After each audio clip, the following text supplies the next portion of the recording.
And actually, how many of you are here? 1, 2, 3, 5, 4, 20. So I'll just take a quick screenshot as today's attendance.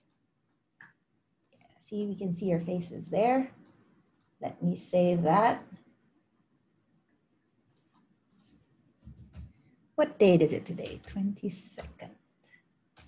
Okay, so I'll take your attendance with that screenshot and then we can start. If you don't have your drinks, your coffee, or whatever you like to take with you for class, go get it now. We have around 1 minute and 40 seconds before 1:30, and at 1:30, I will start with the slides. Oh, as usual, if you would be so kind, you could leave your video on to keep me company, but if you are uncomfortable, you can turn it off whenever you would like.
Okay, I'm going to start the lecture. Once again, I apologize. I'm going to be looking here.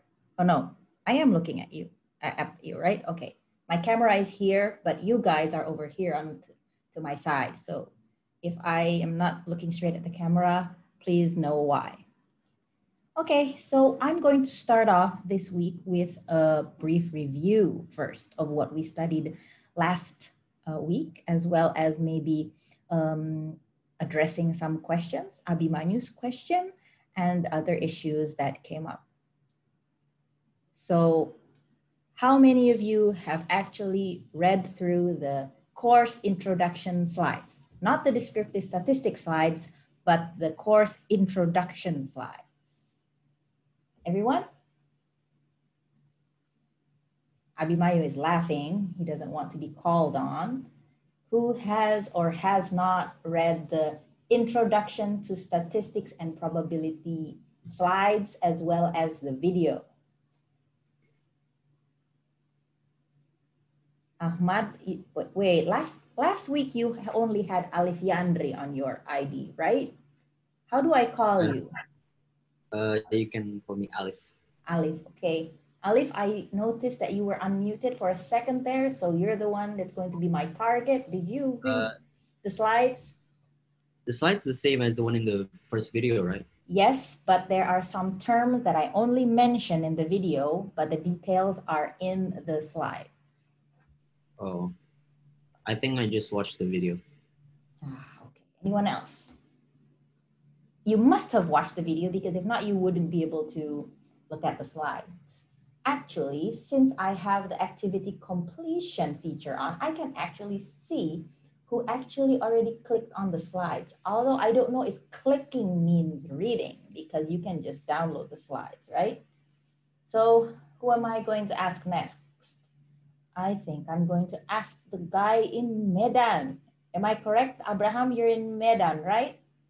Yes, Miss. Yes. Have you read the slides of Introduction to Statistics and Probability?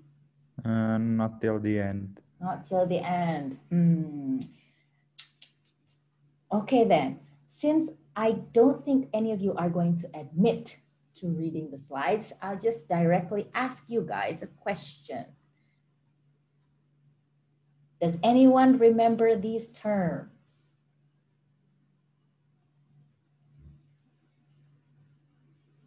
Abimanyu is saying something, but I don't know if he's talking to me because he is still muted. No? Were you talking to me? No? No? Too bad. Who remembers these words, the nominal scale and so forth? Anyone?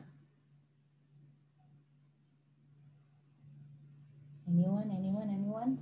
Maybe I'll ask one of you that. Sorry, who's this? I think Dito, yeah. I think I remember about the nominal scale, but the rest, like ordinal interval and ratio scale, is something new for me. Oh, okay. Thanks, Dito. They are in your slides. So in order to, well, actually, I won't go into like the definitions and stuff because you should read that on your own in the slides, but I can give you an example to illustrate the concept. So here we have some data points. It's been a while since we've had juice at Kantin Fasilkom, right? But if you remember, they usually serve these flavors: strawberry, soursop, guava, and orange. At least I think they usually have that, because mango, they don't always have it.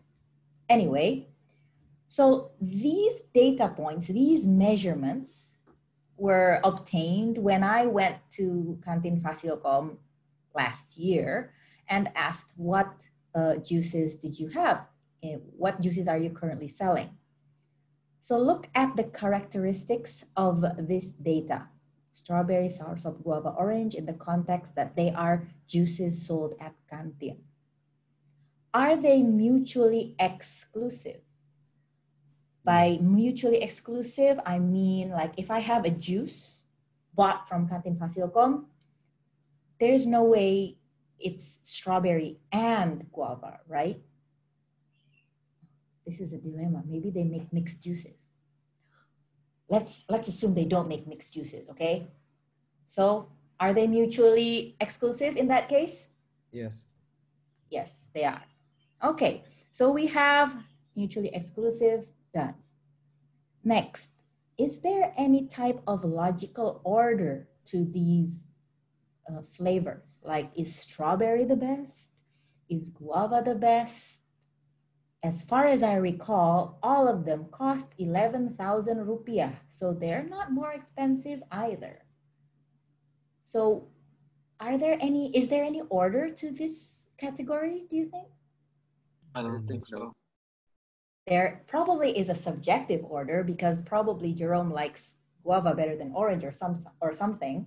But no, among these, there isn't a standard order between them.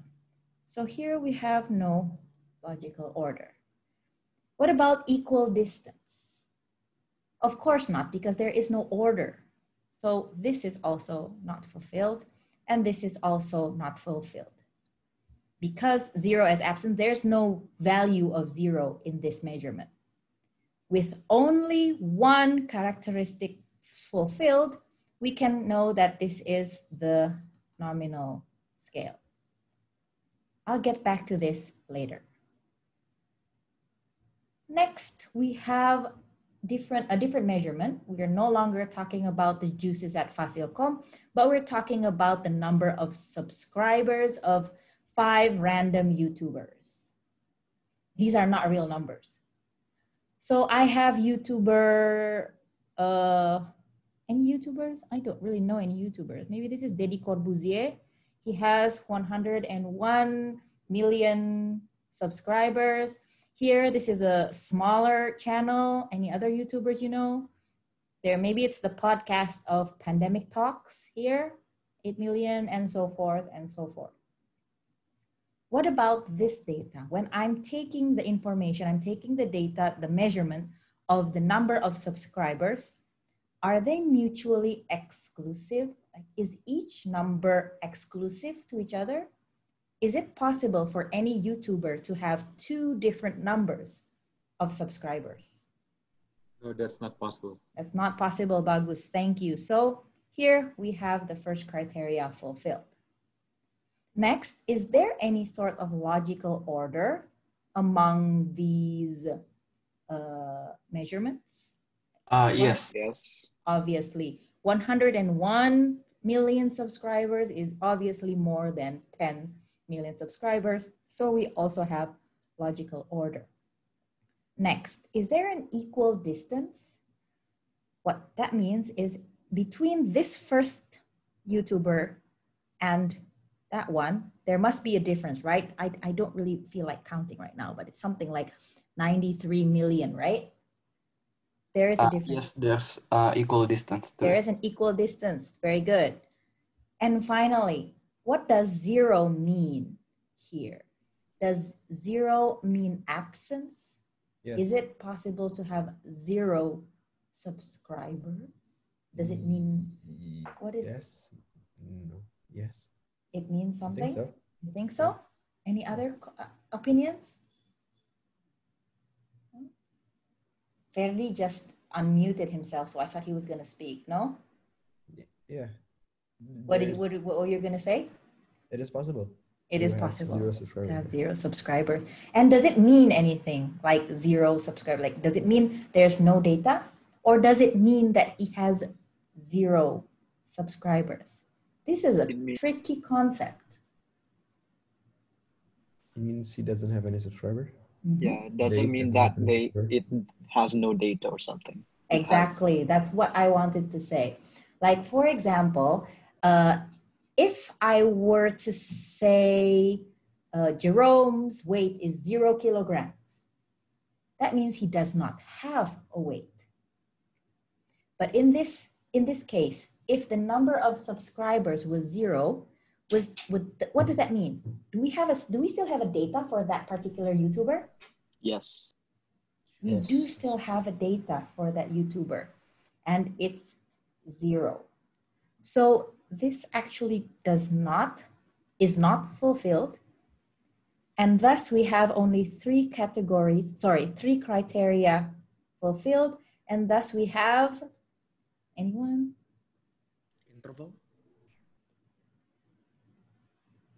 Interval scale. Sorry?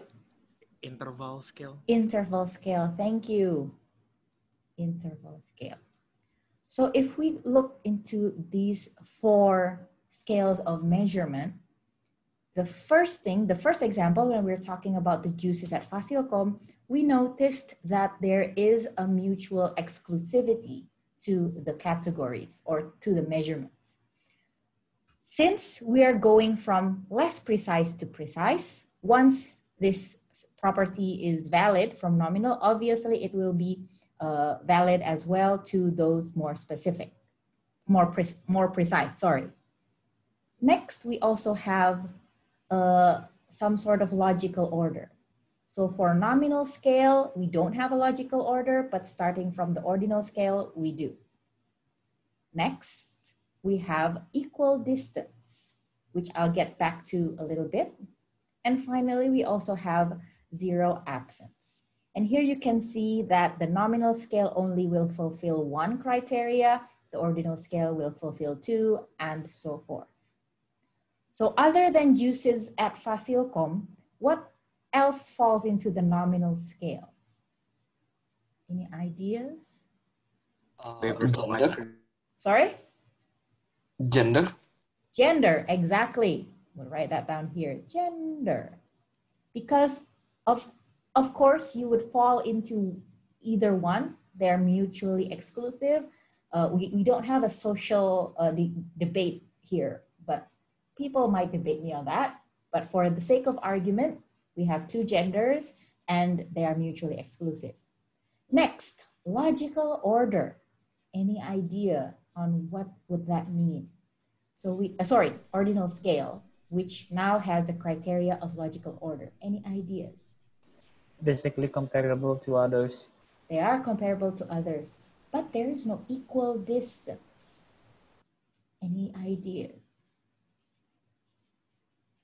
At the end of this course, you will log on to SIAC NG and you will see something next to statistics and probability. Grades. What will you see? Grades. Grades. What will you see, Ferdi? You will see an A, hopefully. Hopefully, yes. Hopefully, we'll see an A next to statistics and probability. So an example of an ordinal scale is that you will obtain at the end of this course. See, I don't think you have, yes, you do have D at E. It has some order because obviously A is a better grade than B, B is a better grade than C. But you do not yet have equal distance because the difference between them are not, you cannot represent it with a number. Next, interval scale. The example that we had just now was the number of YouTubers. Another example that is commonly used is temperature. Why so? Mutually exclusive, obviously. My coffee right here, it's no longer hot. Yep, no longer hot. So it must be some temperature, maybe around 20 degrees now? No, I don't know. But it has some number. It must fall into a certain measurement, either 20 degrees or 50 degrees. It is impossible for my coffee to be both 20 degrees and 100 degrees at the same time. Next, there is some logical order because obviously 100 degrees is hotter than 80 degrees. Next, we also have equal distance because the distance or the difference between 180 degrees is the same as the difference between 40 and 20 degrees. So if you subtract two temperatures, you can obtain a comparable distance. Finally, it does not, though, fall into the ratio scale because the degree of 0 degrees does not mean we do not have a measurement. It simply means that it's 0. On the scale of all temperatures possible, 0 is a possible value it can have. Obviously, coffee should not be at 0 degrees because that would make it frozen. But for the sake of argument, 0 degrees is possible. Lastly, on the ratio scale, we have this additional criteria, which is zero as absence. So in the case of 0 of absence, one commonly used example is weight, height. Because when you have a weight of 0 kilograms, it is an absence of a measurement. You're not really measuring anything. If you have a height of 0, you don't have anything. You don't have an object that you are measuring. And thus, we have the 5 scales of measurement. Wait a minute, someone is coming in. Let me admit them first. Okay, why am I reviewing this? Because if you have noticed, we have already released homework 1, and it might be useful for you to remember these concepts while you are completing that homework. Okay, any questions? Sorry. Not yet? I want to ask something. Sure. Oh, Ferdi, yes. Is money an interval scale or ratio scale? Money. Let's go through the criteria. So mutually, wait, you have to have a category. Like in what context? Like, is it the net worth? Net worth. Net worth. Okay, so the net worth of Lindsay Lohan versus Cameron Diaz, for example, right?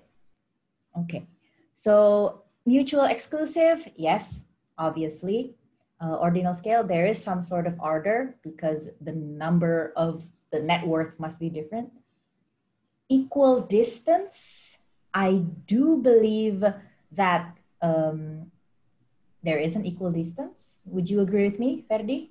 Yes. Yes, but finally, 0 as absence. What does it mean if someone has 0 net worth? They don't have any money. It's net worth though. I do think they have money, but like how much are they worth? Business doesn't return profit. What do you think? This is, you can give your inputs. Anyone else can give their inputs. Following the logic that we presented just now, I believe it is possible for someone to have a zero net worth. Am I correct? I think it's possible, right? Thus, I believe it would fall into the interval scale because 0 is a possible value. It's just another point on the scale, right? So on the scale of net worth, I can start at 0. And that doesn't mean that it's not there. I think it follows the same logic as number of number of subscribers on YouTube. That's my opinion. But we can look it up a little bit more if anyone is interested. Maybe I'll put up a forum on that. Thank you for your idea, Ferdi. Anything else? Okay, that's it. Thank you. Okay. Anyone else? If not, I'll open a question session at the end as well in case the questions come up later. Now we'll move on to this population and sample. We already talked about the concept last week. So when you're studying UI students, obviously you will not have time to ask every single one of them. So you need to take a sample or a subset of UI students to study. But which students do you select for your sample? Because the sample you select will change the results. Because if you were to calculate, if you were to study the proficiency of Python of UI students, if you sample students only from Fasilcom, of course they would be able to use Python. So that's not a really smart way of sampling. In this course, we cover 5 different ways of sampling, which I am not going to repeat now because they are all covered in the video that I have put up this week entitled Statistical Sampling. Go on and watch it on your own time. It is very short. It's not even 10 minutes, so it should not take too much of your time. Oops, wrong window. Okay, so I'm going to go back to the material that we had last week. Last week, we talked about descriptive statistics, and we had describing data sets, summarizing data sets, and I left standard scores for you to study on your own, and I promised that we will go back to Chebyshev's inequality this week. Am I correct? That was my promise, right, last week? So we did this in class, This was to be studied on your own, and Chebyshev's we'll cover now. As a short review, when we were talking about describing data sets, we were talking about the different ways that I can display and present my data to someone else. As I already mentioned, humans are very visual humans are very visual creatures. So a lot of people in many aspects prefer to display their data visually in various graphs. We looked at different types of graphs last week. Next, after we present our data, we also want to give the important points through a summary. We already looked at 3 different measures. First is the measure of central tendency that tells me where my data is concentrated. Where can I find most of the data points? Measures of variance. How far left or far right, how far does my data go? And lastly, measures of position. So when I say I have 4 cars, it's not true, by the way. Where am I on the scale? Like, is that a lot or is that not so much? So these these terms we've covered last week, and I did not go into the equations and such because I think you can exercise that on your own time, and you will also be able to exercise that on your homework. But I would like to address a question that Abhimanyu wrote in the weekly reflection regarding this right here. Am I correct, Abhimanyu? Oh, yeah. Yes, it was standard deviation, right? Can you please repeat your question to the class? So for the standard deviation, we have an equation, a different equation for the population and the sample. For the population, we divide by n, which is the number of data. For the sample, we divide by n minus 1. I think it's the other way around though. Is it? It's the other way around, right? I guess. I don't really remember. Okay, I'll show it. So thank you, Abhimanyu, for your question. So basically, his question was, where are we? Standard deviation. Variance and standard deviation, right? Oh, here we go. So when I'm talking about standard deviation, it's the root of variance. So we go to variance and we see here, oh no, you're right, sample and population.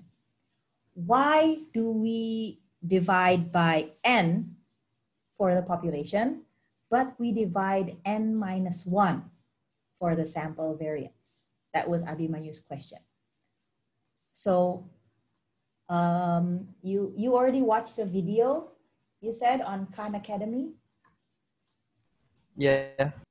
There is one more video. It's only 4 minutes long that I think explains it a little bit better. So I won't play the video here because you can watch it on your own. I've already shared the link on a scale right here, yn minus 1. And this is the video here. They use a case study by using Smarties. So I do believe this is an easier way to understand it than the Khan Academy video that is a little mathematical. So feel free to look that up in your own time. But if I were to attempt to explain, so the basic idea of these statistics, don't forget that statistics is to a sample what parameters are to a population. So when I am measuring or calculating the standard deviation of the sample, can I get a new slide here? Sorry.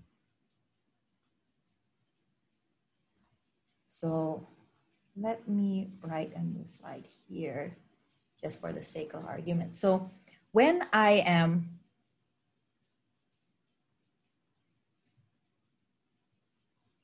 have a population here, I take a small subset of them, right? And I calculate stuff from my sample.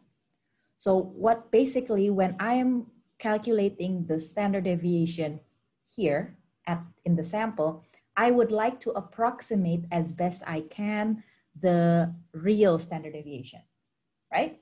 When I'm calculating the mean, the statistical mean of my sample, I would like to approximate this mean of the population as close as I can, because I can't actually calculate every single person in the population. So I just calculate it for a subset.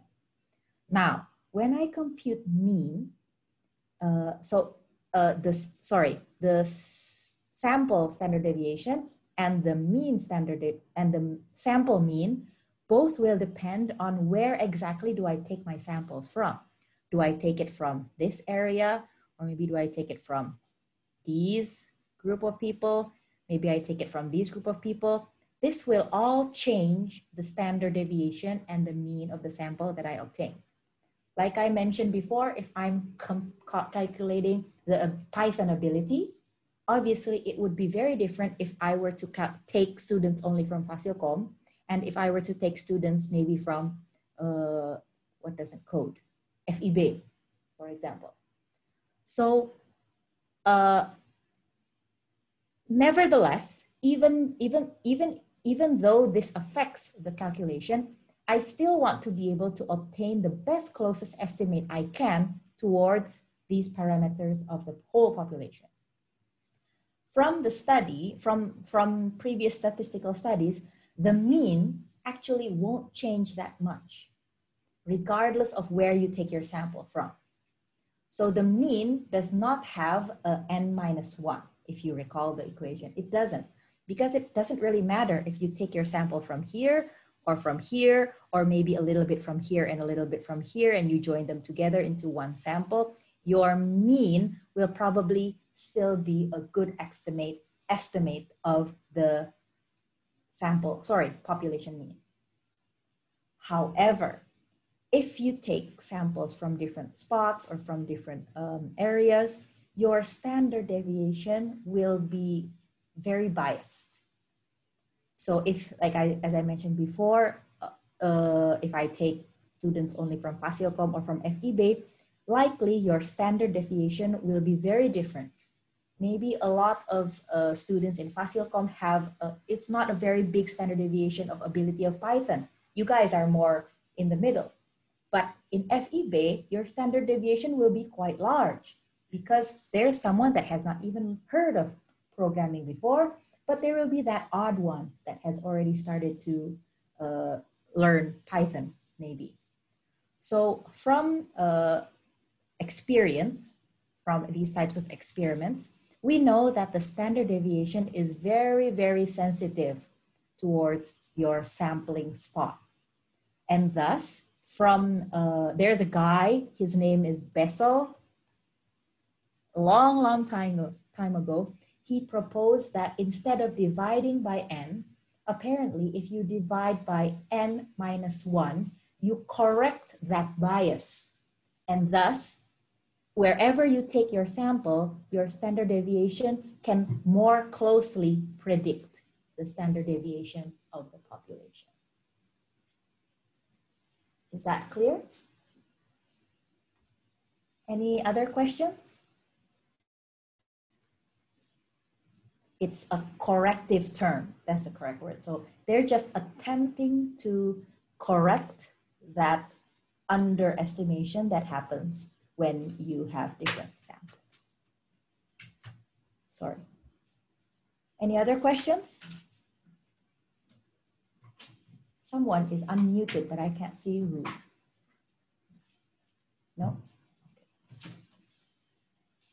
Okay, I'll move on for now. If you have any other questions that come up later, remind me if I don't, but I'll give you a chance at the end.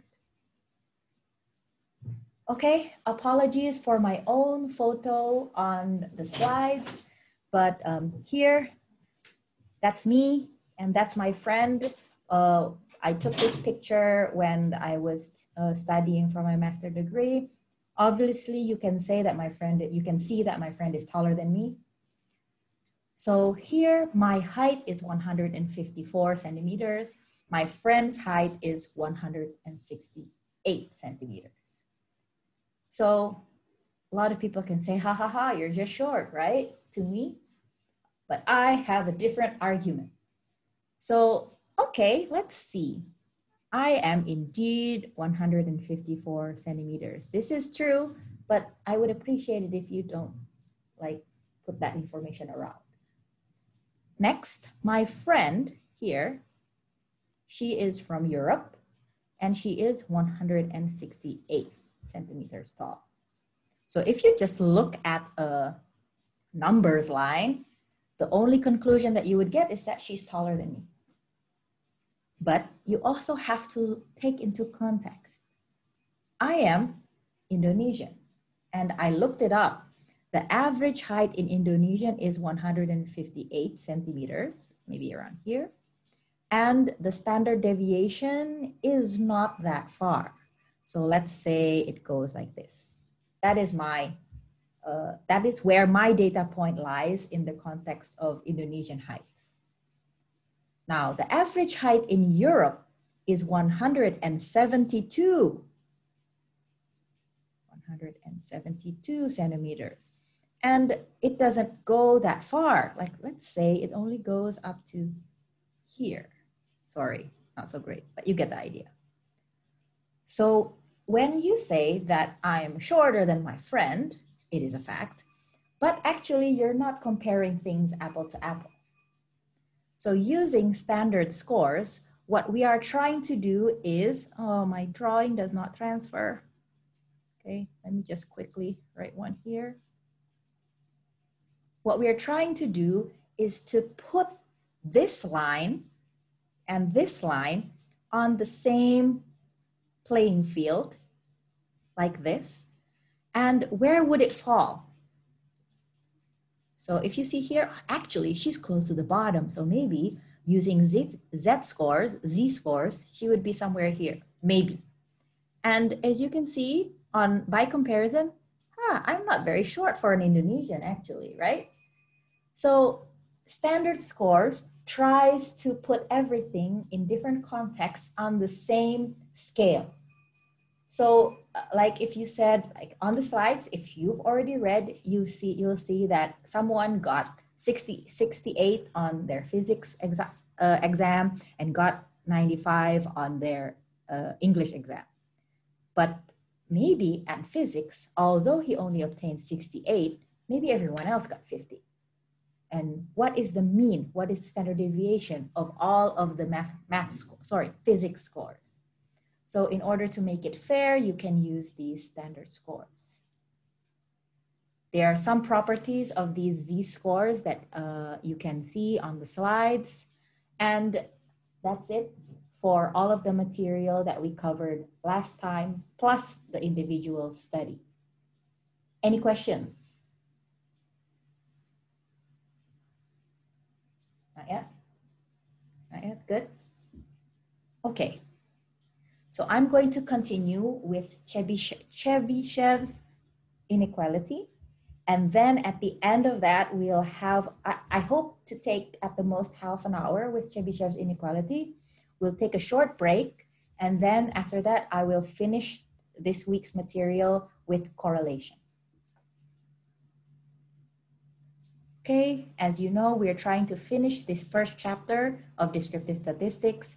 We've done that, we've done that, we've done that, and now we are going to talk about Chebyshev's inequality.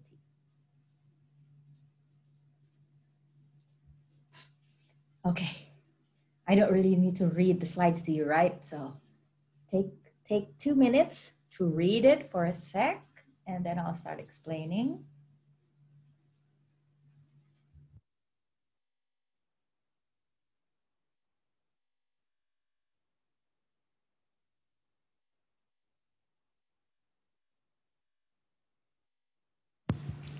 Okay, so for the first 3 points from here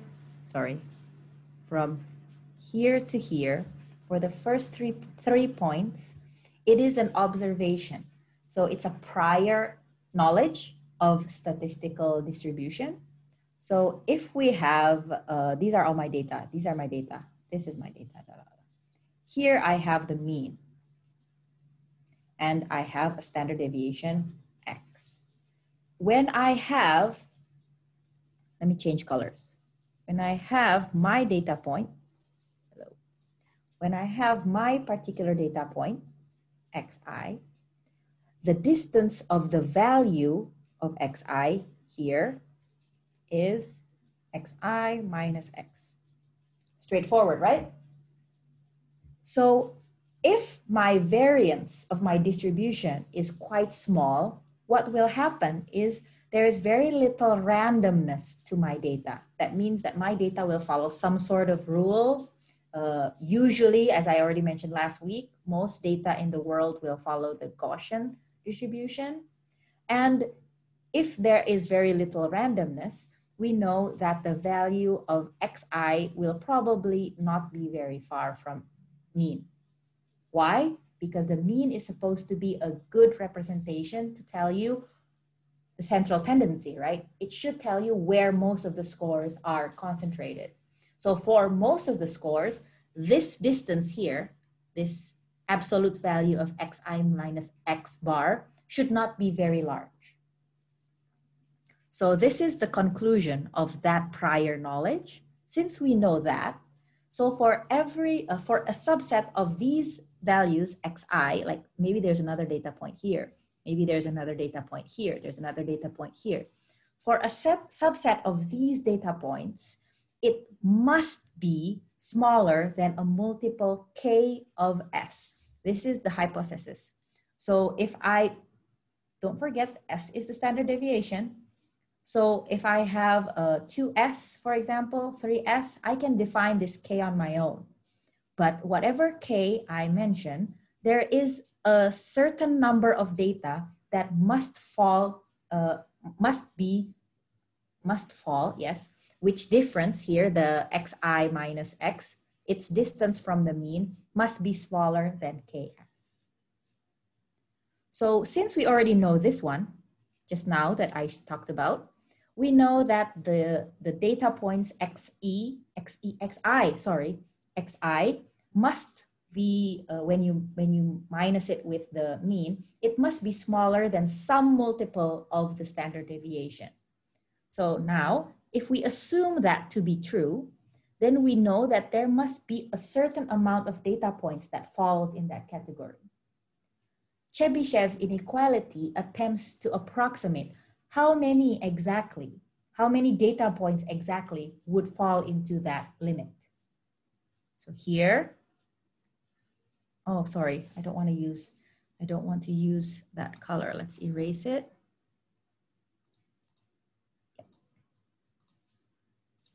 So here's my collection of data points.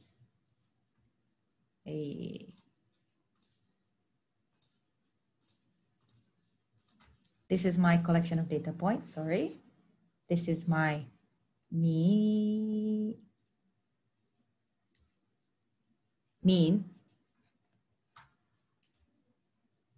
This is my mean.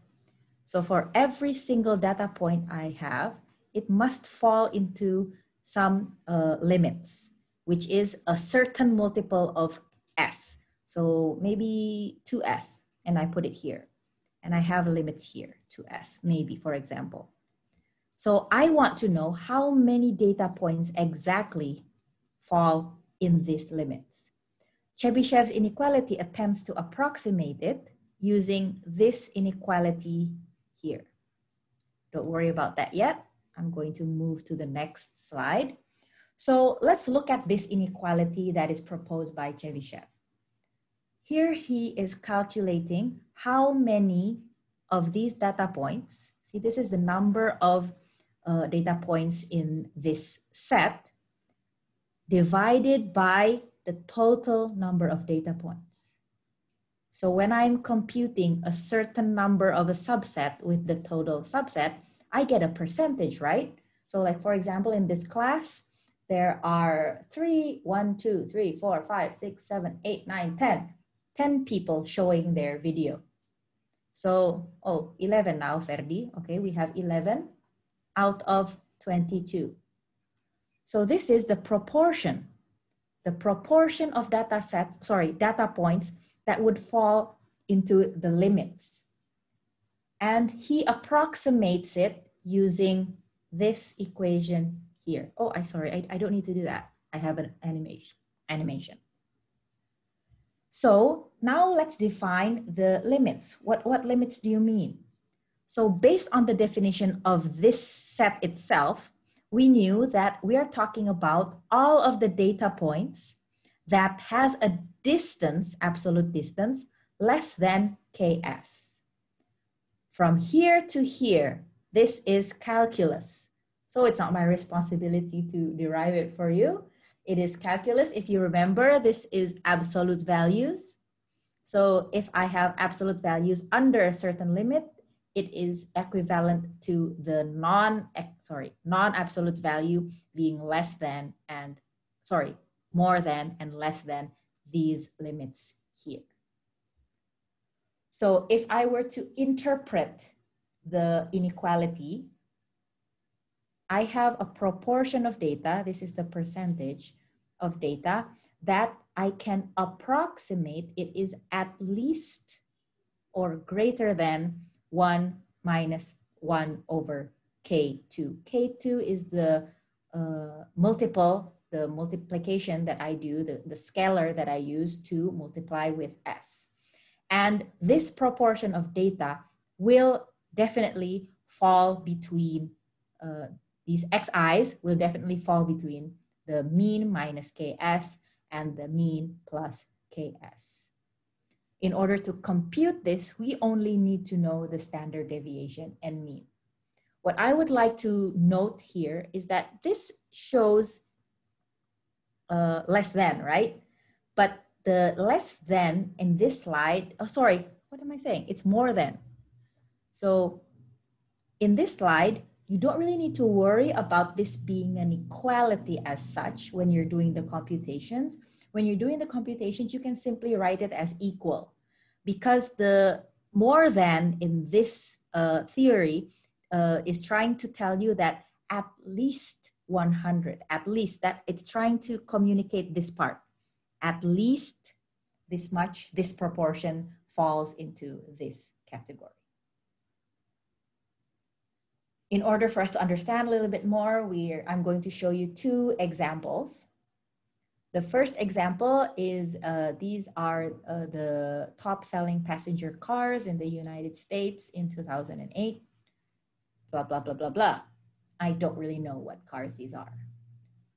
So first, we need to compute the standard deviation and mean, because in order for us to compute this, we need to know those two statistics. Anyone would want to volunteer to count it? Standard deviation and mean. Don't worry, I already did it. If you just trust, if you would like to just trust me, if you're interested to check, you can feel free to check.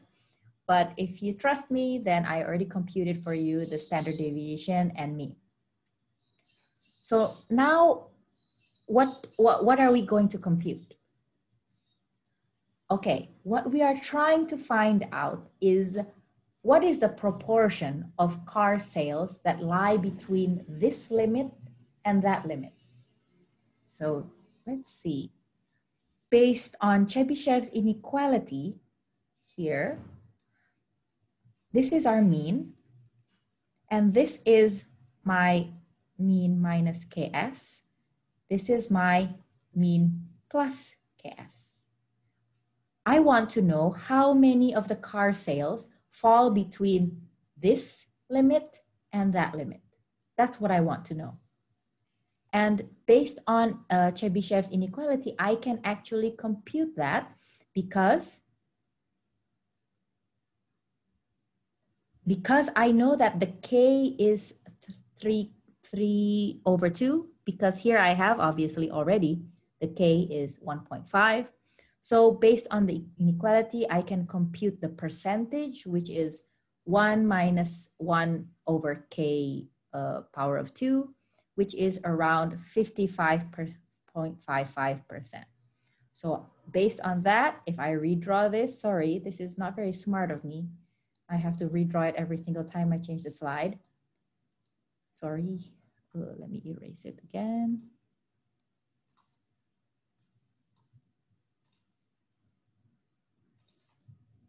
Here, I already know it's, so here we have times S, and here we have X plus 3/2S. And I know for a fact that between this data point and this data point, I have 55.55% of sale. One more time, in order to get the concept in your head. So this is a homework question from last year. So there's a bus route number 30 that takes a mean time of 45 minutes, usually, with a standard deviation of 2 minutes to complete its route. Obviously, that's a typo. An investor asks for a promotional poster for the bus system, stating 85% of the time, the bus route number 30 lasts from blah, blah, blah minutes to blah, blah, blah minutes. Obviously, this bus is not in Jakarta because you would not be able to estimate this in Jakarta. So now we're looking at the problem from the other side. So now we have our mean, our mean here. And I have obviously my limits here and here. I want to compute where at least 85% of the time, my bus route will last from something to something minutes. This time, what I don't know is, what do I not know? Anybody? Do I have the mean? Yes. Yes. Yes, it's 45 minutes. Do I have the standard deviation? It's Yes. I do, right? What I'm trying to find now is the K, because I want to compute exactly how many minutes to how many minutes does 85% of the time the bus would take. So what I already know, I know that the standard deviation is 2. I also know the mean. I'm sorry, I didn't write it down. And I know that the proportion that I'm talking about is 85%. So based on Chebyshev's inequality, I have my S, I have my proportion. Don't forget that my proportion is that left-hand side of the equation. Based on Chebyshev's inequality, I can compute, oh, sorry, once again, I should have changed this to equal because it doesn't really matter in our context. So based on Chebyshev's inequality, I know that this proportion should be at least more than this hypothesis here, this 1 minus 1 over k to a power of 2. So if I were to compute it, I know it's 85%, so I can fill that in. I have 1 minus 1 over k, and you can compute with your calculators if you like that k is 2.58. So if I go back to my initial drawing, oh, this is very not smart of me. I'm sorry. I know that here my mean is 45 minutes. So 85% of the time, I would fall, my bus duration would fall between x minus ks and x plus ks, which now I can, oh, it's gone again, which now I can compute. Here my limits are x minus ks and x plus ks, and that's where my data points would mostly lie. 85% of my data points will lie, and thus I can compute the mean, sorry, this should have a bar on top, the mean plus and the mean minus, I obtain 39 and 50, and then my advertisement on the bus could read 85% of the time, bus route 30 lasts from 39.84 to 50.16 minutes. That brings us to the end of descriptive statistics. Any questions?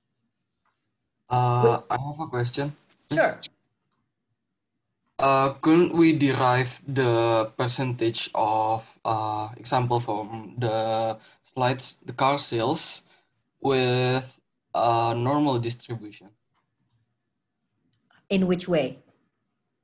In which that we have mean and the standard deviation, and then we can calculate based on that how would most of the percentage lie. Could you calculate exactly how much is the percentage? Do you think exactly the 55%? Yes. You can? How so? Because the question is very specific. Oh, I'm no longer sharing. Sorry, my bad. Because I want to know how much is the percentage that fall between a certain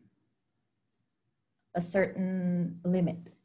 Like for example, here, if you are to compute, oh, so what you mean is if you want to compute, where's my pen? If I want to compute this, then I should just compute x minus 1.5 times 7514 plus 7, you say? So I get a limit here, a certain number a, for example. And then here I get x plus 1.5 times 75147. Here I get another b. Is that correct?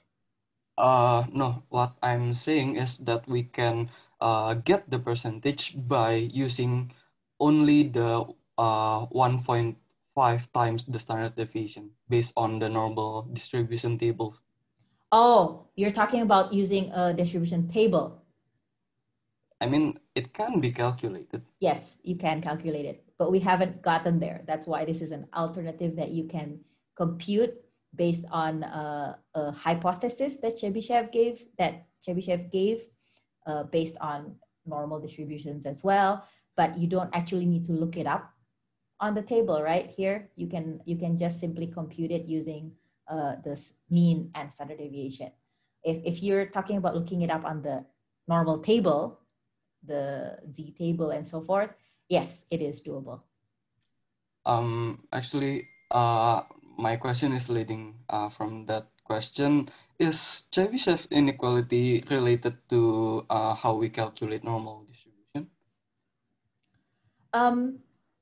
No, well, it describes the distribution of normal, but I don't believe the initial proposal of this inequality was based explicitly on the normal distribution. I don't think so, because at the time it was just based on the prior knowledge that I mentioned before. So it's not explicitly and specifically talking about the normal distribution. The intention was not that. Okay, thank you. Anything else?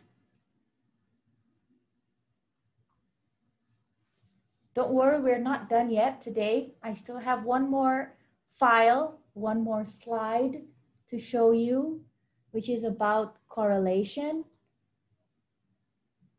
So any questions for now? Okay, in order for you to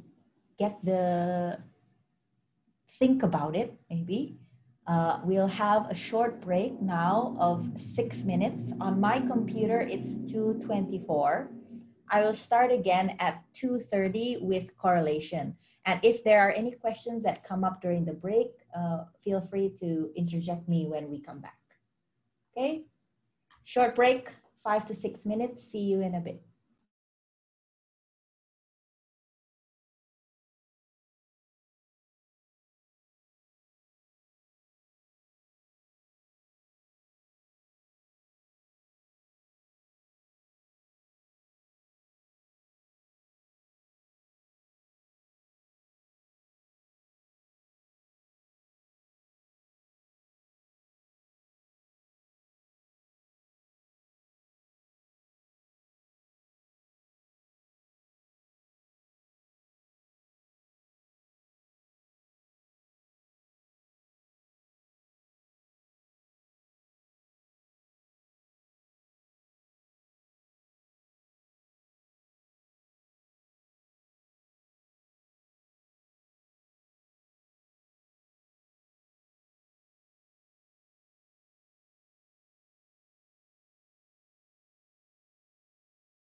Hello, are we back? At my computer shows 2:30, so I'm going to start again. Okay, everyone has gotten the chance to run to the bathroom or get a drink of water, hopefully. I will continue with correlation.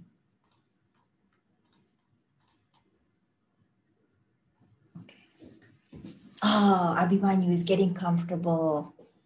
I'm quite jealous. Could you please sit up for me? Just for not making me jealous, nothing else. Okay, thanks. Okay, so I'm just going to continue with correlation. Can you still hear my voice? During the break, I switched out mics. That's why I'm asking. You can still hear me, right? Okay. Yes. Okay, great. So correlation, you must know what that means. You've heard that before.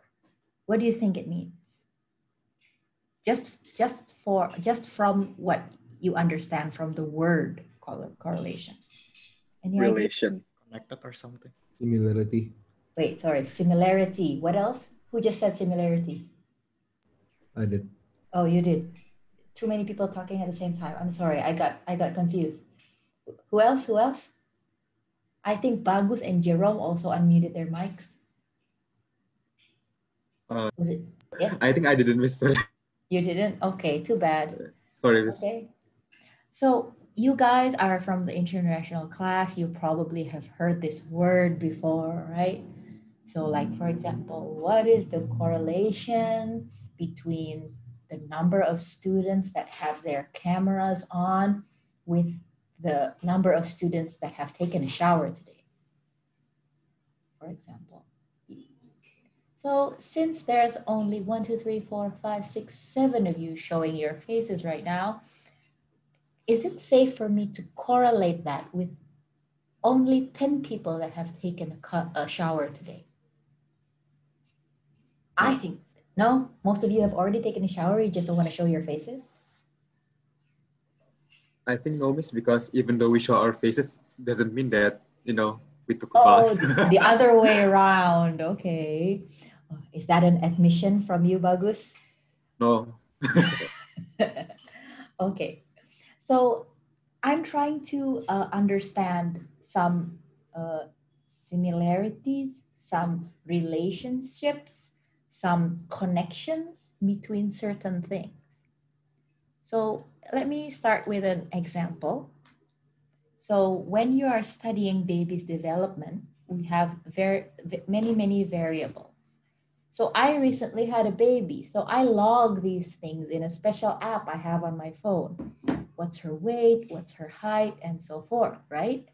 So not only do I want to obtain a statistic, like for example, the age of mother, or I can just compute how many milliliters of milk does she drink, or what's her weight. Not only that we already studied in the previous chapter, we've already studied how we can record and describe each statistic. But now I want to know relationships between the variables. Because when I say the mean age of the mother is 25 years, obviously that's not me, but that is only valid for the measure of age of mother. It has nothing to do with the baby's height, with the baby's head circumference or anything. But what if I want to correlate them? I want to understand how they affect each other, what relationships they have. I want to describe what effect, sorry, I can't say effect because that's something else. What is the relation between tall babies and heavy babies? What is the correlation between babies with a big head and the type of milk that they consume? And thus I need a new way to compute stuff, statistics that we know it is not enough, as we know it is not enough. I need to compute the correlation. Have you guys heard of scatter plots before? What does it look like? Does it have bars? Does it have lines? What does it have? Dots. Plots? Dots. Yes, dots, exactly. So A scatter plot pictures the relationship between variables. In this table, sorry, in this table, we have the SAT scores and final examination scores of some psychology students. So for student 1 until 15, we have the SAT scores and their examination scores. And I can plot those scores on a scatter plot. Here I have one measure as the x-axis and the second measure as the y-axis. And the only way I create these dots are just, hey, student 1 has this SAT score and this examination score. And then I have a dot here. Very simple. But what information can I infer from this scatter plot? Anyone? What can you conclude from this scatter plot here? What can you conclude here? Can you conclude anything from this one? They affect each other positively? They correlate positively. Oh, we have something coming out here. We have correlate and we have positively. Thank you. Was that Saddam, right? Just now? Or, oh, it was Abhimanyu. Sorry, because Saddam is also unmuted on my screen. Sorry. Okay, so we know that there is some sort of correlation here, but we have a notion, or we have an intuition, we have a good idea what the relationship is between the SAT scores and the examination scores. There is some sort of relationship here, but it's not precise, because although we can have, like what Abhimanyu said, it's a positive correlation, we don't know yet. How big is the correlation? Is it a very large correlation or is it just a small correlation?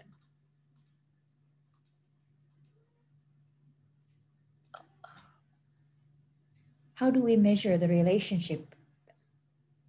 We need some sort of number in order to describe the correlation objectively. So we have something called the correlation coefficient. Not only do I show you the plotting of the data, but we can also give you a specific number to tell you how much are they correlated, how strong are they correlated, and so forth. So there are some criteria put in place. How can I compute the correlation coefficient? The values are between -1 and +1. The sign here has something to do with Abhimanyu's answer. We have a minus and we have a plus. It shows the direction of the relationship or the slope of the line. So it's going to be the same. If the relationship is positive, then the slope would also be positive. Please recall the word slope here. This is also in calculus and linear algebra. So I assume that it's quite clear to all of you. Just like Abhimanyu said, if it's positively correlated, then its slope is positive and it goes that way, just like we have on our graph here. The opposite would be when it's negatively correlated and it goes the other way. If it's 0, that means that there is no relationship. If it's 1, that means there is a perfect relationship. So now we can not only talk about the negative or the positive of the correlation, we can also measure. If it's positive, how strong is it? If it's negative, how strong is it? So as a short review of the functions of the lines, obviously we already talked about slopes, the positive and the negative parts. And we also know how a positive perfect correlation would look like. This one is a positive perfect correlation. This one, its annotation has gone away. It is a negative perfect correlation. And here, no relationship.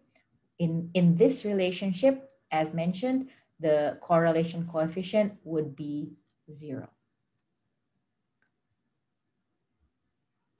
So what number can we use to describe that strength of correlation?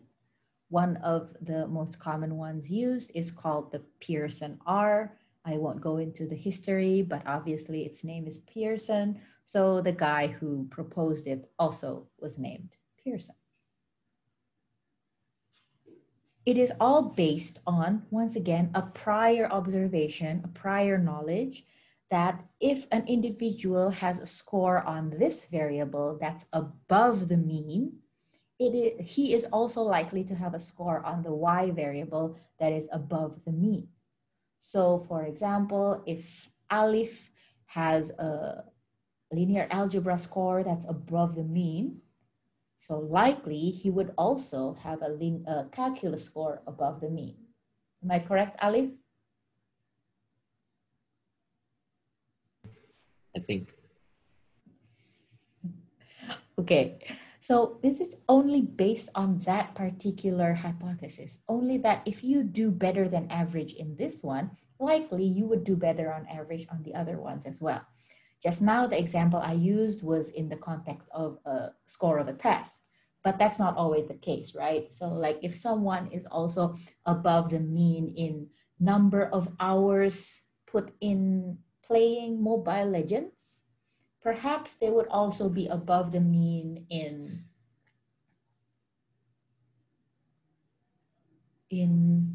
number of hours put on Kaggle. Do you guys know what Kaggle is? Data science.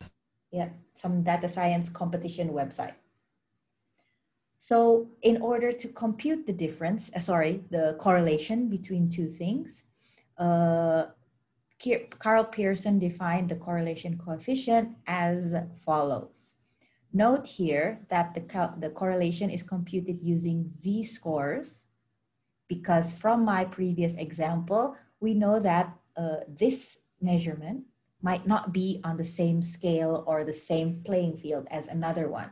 So in order for us to even the playing field and compare apple to apple, instead of using the raw values, we use the z-scores. There are some exercises on the Pearson R on the complete slides on Scale. That is not the only way to compute Pearson R. The easiest way is indeed to use the z-scores, as I showed here, but there are also other ways by using the deviation score, the raw score, and why is this raw score? This is not right. This is not raw score. This is covariance.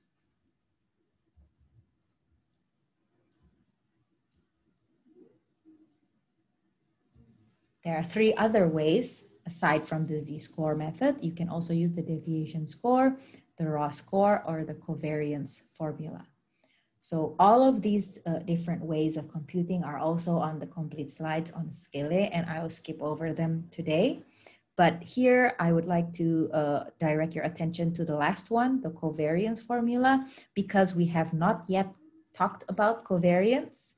So you can pause, you can delay that for now, because we're going to look more into covariance at a later time.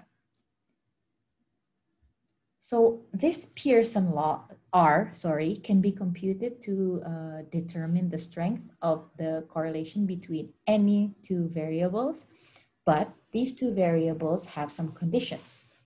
They must be paired observations for the same set of individual of object.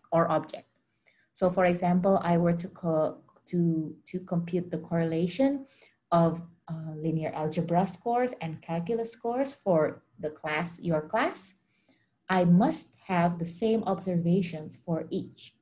So if I had the linear algebra scores of Seto, Altaj, Faraz, Ferdi, Afriza, Jerome, Alif, and Abimanyu, I also need to have the calculus scores for each and every one of you as well. If Abimanyu's score was not available to me, then I can no longer compute the correlation, because I have to have a complete set of observations for both measurements for the same individuals.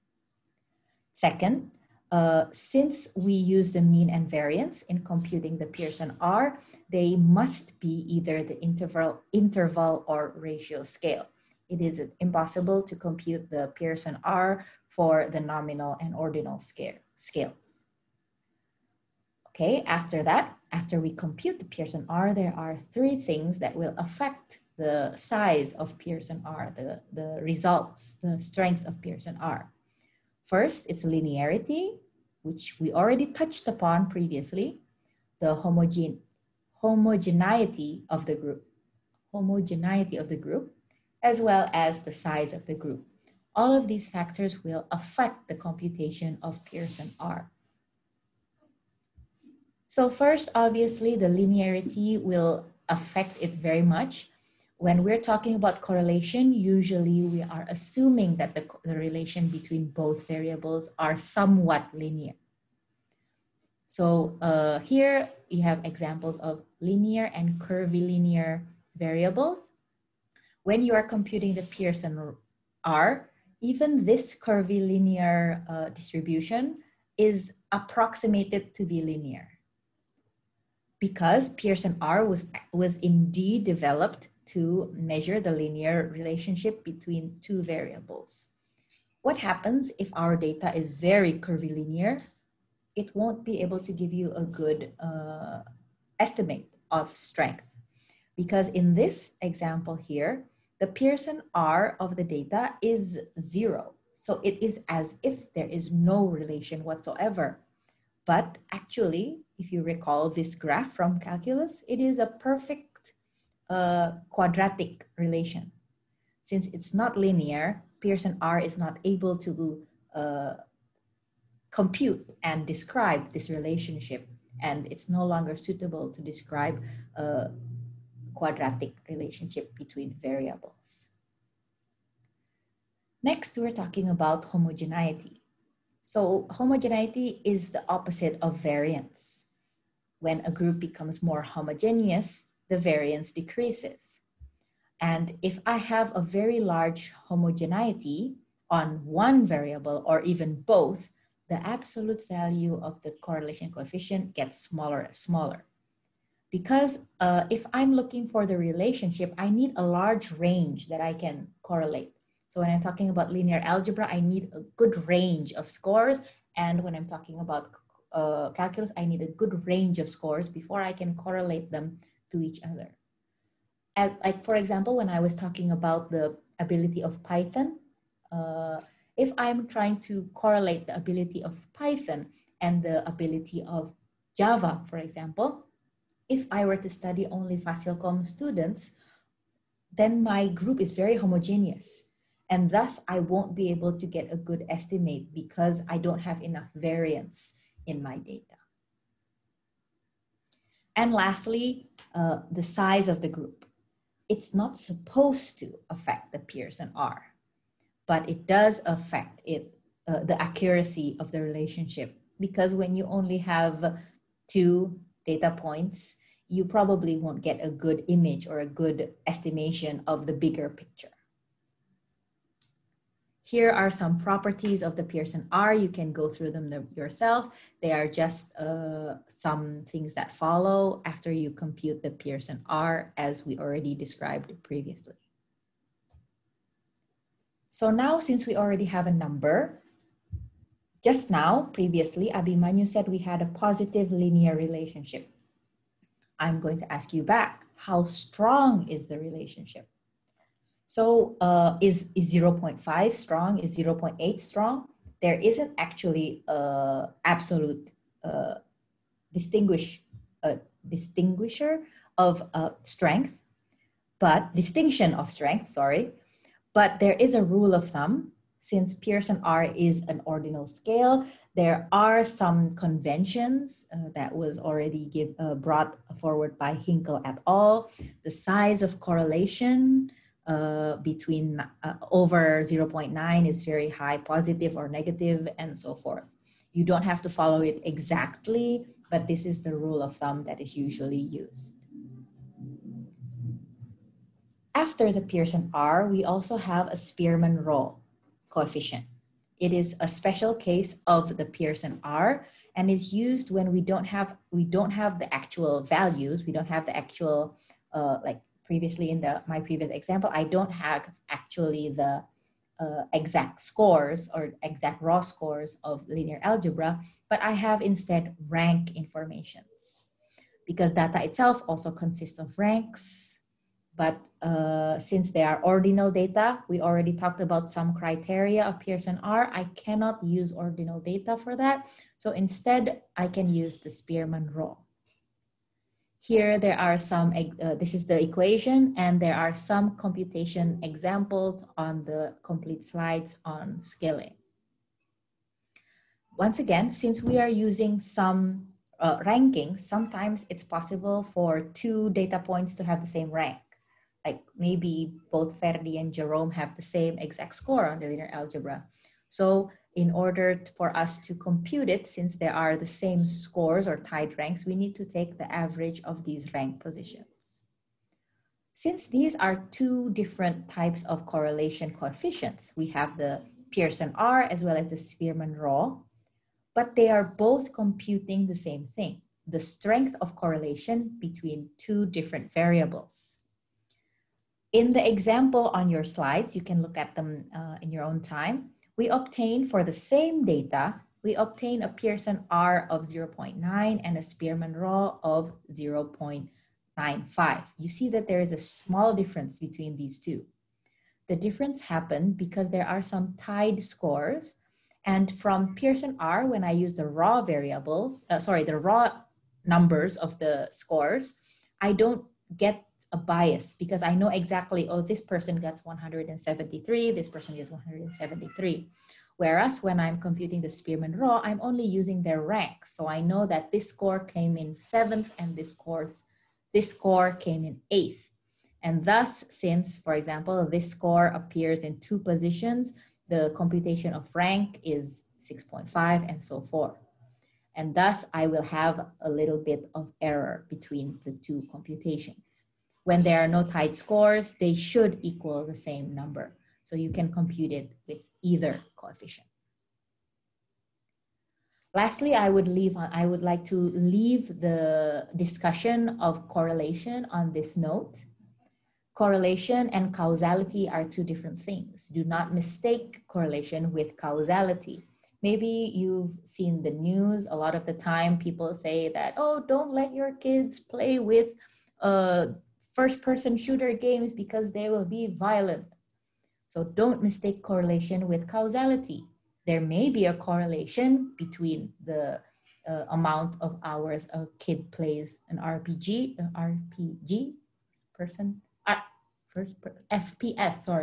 FPS game, and the violence that he displays. But it is not a jika maka condition. It's not an if-then condition, and you cannot deduce a causality relation from a high correlation. It's not the same thing. Because of these reasons. Any questions?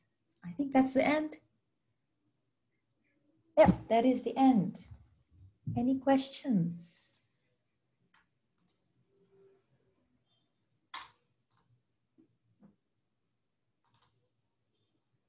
Oh, right on time. We have 6 more minutes.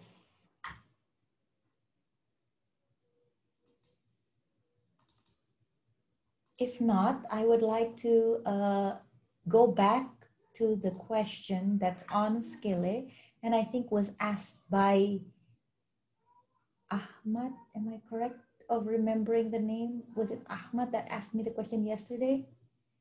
Is Ahmad equal to Afriza? Yes. Oh, okay. How should I call you? Whichever is fine. Okay, so let me find this topic. So remember, I didn't answer your question last week and I threw it to the forum. There are many answers here about rounded or exclusion or so forth. So what I would like to stress is that the step of, do we have a Hinkle one here? I think we do. Yes. Am I still sharing my screen? No, I'm not. No. No, sorry.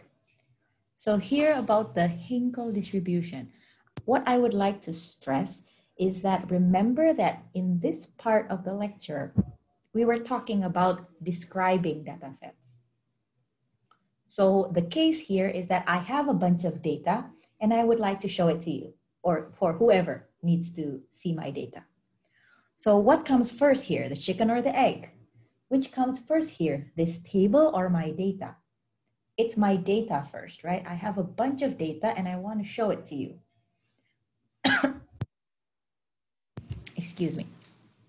So since I already have my data, the idealist, the most ideal solution would be that I should look at my data first. Does my data have 1 digit behind the comma? Does my data have 2 digits behind the comma? Or does my data have 6 digits behind the comma? If so, I should define my class intervals appropriately. So if I did know that I have a data of 70 point, sorry. If I already knew that I had a data point of 70.4, I should not have described my defined my intervals like this. Oh, 70 doesn't even fall here, I'm sorry. But let's say 60.4 in this example. A better solution would be for me to define my intervals exactly, like here. I should have written it 59.5 to 64.5, sorry, 4. And here I have 64.5 until 69.4 and so forth all the way. So that is the most ideal solution. If I already know my data would have 1 digit behind the comma, I should define my class intervals appropriately. But in some case, like for example, I already defined this method and then I took another measurement and then I would like to input it to this table, then yes, the concept of exact limits versus class limits, class boundaries, I think, would be in play. I think, are they here? Yes, here. So we have a class interval of 65 to 69. The exact limits are 64.5 to 69.5 and so forth. So you could follow this. And if all fails, then the calculus principle of rounding up can be used. So you see that there are 3 things that you have to consider. First of all, like what data do you have in the first place? Second, you can use the exact limits. And lastly, if all fails, you can do some rounding. Don't exclude it yet, because if you recall when we were talking about the boxed plots, the only data that we can consider as outliers are those that fall into the category under the reasonable lower boundary and over the reasonable upper boundary, not those that are in the middle of intervals. So don't discard them yet. Is that clear enough, Ahmad? Sorry, Afriza? Yes. Okay. Okay, then any questions? Abhimanyu has suddenly turned dark. Don't know what happened there. Turn off Cloudy their here, lights. miss. Sorry? Turn out It's your about lights? to rain. It's about to Oh, rain. okay. Anyone? Any questions? Maybe about the homework? If not about the material, maybe about the homework? No? Too easy, miss. I want more. We can make more. Could you make it less? Make what? Make it less. Make it less. Make it less? You know that that's actually edited. It was longer before. So no, sorry. I think that's just right. Any questions about the, how can I call this? Like the terms of finishing your homework? So the deadline is straightforward, right? Because it's going to be through Skele. So the deadline is 10 days from now, from yesterday, sorry, it was released yesterday. So 10 days from yesterday on the September 30th at midnight, the late submissions are subject to a penalty of 10% for every day. Please, please, please change your format of your file name based on this formatting that we have here. It's going to be a lot easier for the assistants to correct your homework if you are ordered in the correct way. You can complete it in any way you like. You can write on paper and photograph it if you like. You can also use a digital pen, or you can also type it. Please keep in mind that this is not the same as the exam, because for exam it must be written by hand. But for homework, you may type it. There is a statement that you must write on the top of your homework. Please don't forget. If you do not write this statement, your homework will not be graded. And if you work with another friend, so that we don't automatically assume plagiarism or cheating, please write the name of your collaborator on your file as well. And for questions where you're asked to calculate a statistic, like for example, means, maybe, I don't really remember, what else do you need to write here? You need to compute mean and median and so forth. I had a question, can I compute it with Excel? Yes, you can, to confirm your answer, but you must also still write the process. Like you could use ellipsis, like you can not complete it. Can I annotate?